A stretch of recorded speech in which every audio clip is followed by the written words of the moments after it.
Hi everyone, আজকে আমি আবার একটি নতুন রেসিপি নিয়ে চলে এসেছি। আজকে আমি করে দেখাবো বেঙ্গলি স্টাইলে ভেজ ফ্রাইড রাইস। এটি খুব কমন একটি রেসিপি, অল্প সময়ের মধ্যে তৈরি হয়ে যায় আর খেতেও ভীষণ ভালো হয়। চলুন তবে রেসিপিটা দেখে নিই।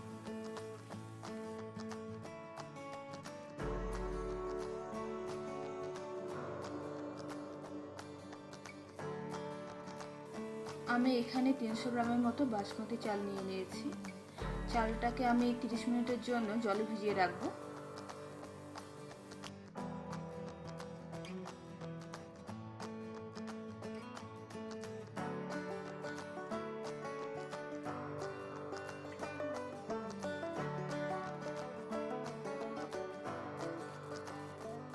আমি আগে থেকে জলটা গরম করার জন্য আঁচে বসিয়ে রেখেছিলাম, আর সেই জলেই আমি ভেজানো চালটা দিয়ে দিচ্ছি।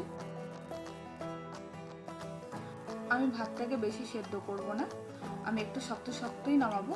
আমি ভাতটাকে 90% মতো কুক করে নেব। দেখুন আমার ভাতটা হয়ে এসছে। আমি এখন জলটা ঝরিয়ে নেব। জলটা ঝরিয়ে ঠান্ডা করে নেব যাতে ভাতটা ঝরঝরে হয়ে যায়।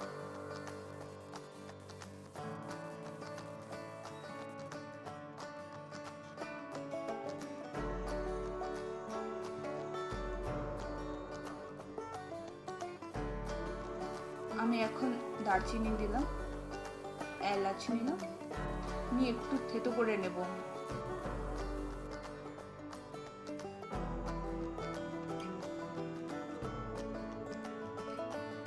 আমার ভাতটা ঠান্ডা হয়ে গিয়েছে। এই ভাতের মধ্যে ঘি, থেতো করে রাখা দারচিনি আর এলাচ, চিনি আর লবণ দিয়ে দেব।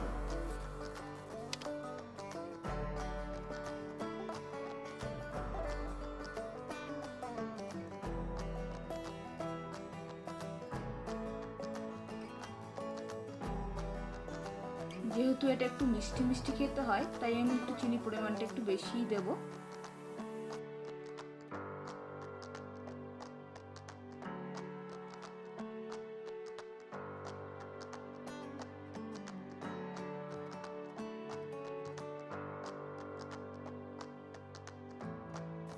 এই সবগুলোকে আমি ভালো করে মেখে নেব। মেখে নিয়ে প্রায় 1 ঘন্টার মতন আমি ঢেকে রেখে দেব।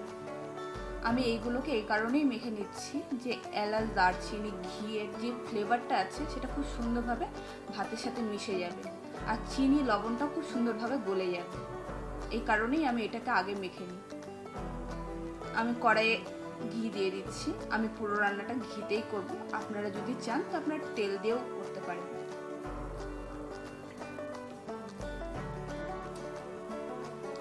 ঘিটা আমার গরম হয়ে এসছে। আমি তাতে গোটা গরম মশলা দিয়ে দিয়েছি।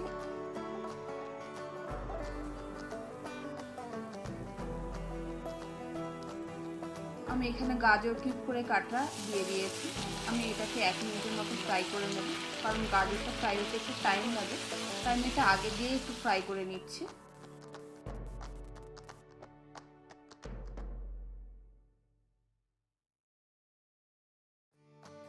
আমি গ্রিন ক্যাপসিকাম দিয়ে দিচ্ছি, রেড ক্যাপসিকাম। আপনারা রেড ক্যাপসিকাম না চাইলেও দিতে পারেন, আমি এটাকে কালারফুল করার জন্য দিয়েছি। আমি তারপরে দিয়ে দিয়েছি বিনস,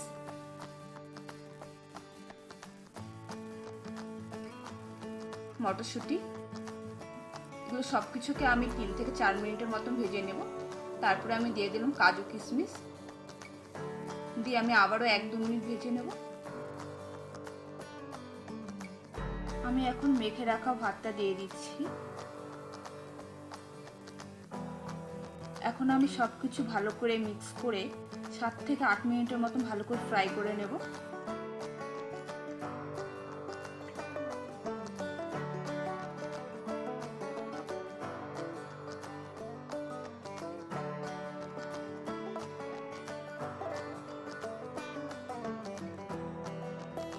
এখন আমি গোলমরিচ গুঁড়োটা দিয়ে 1 মিনিটের মতো নেড়ে চেড়ে গ্যাসটা অফ করে দেব।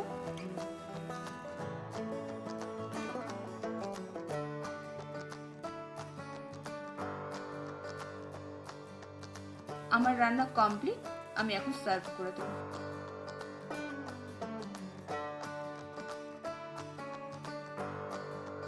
আমার এই ভিডিওটা যদি আপনাদের ভালো লেগে থাকে তবে লাইক এবং সাবস্ক্রাইব করতে ভুলবেন না। Thank you.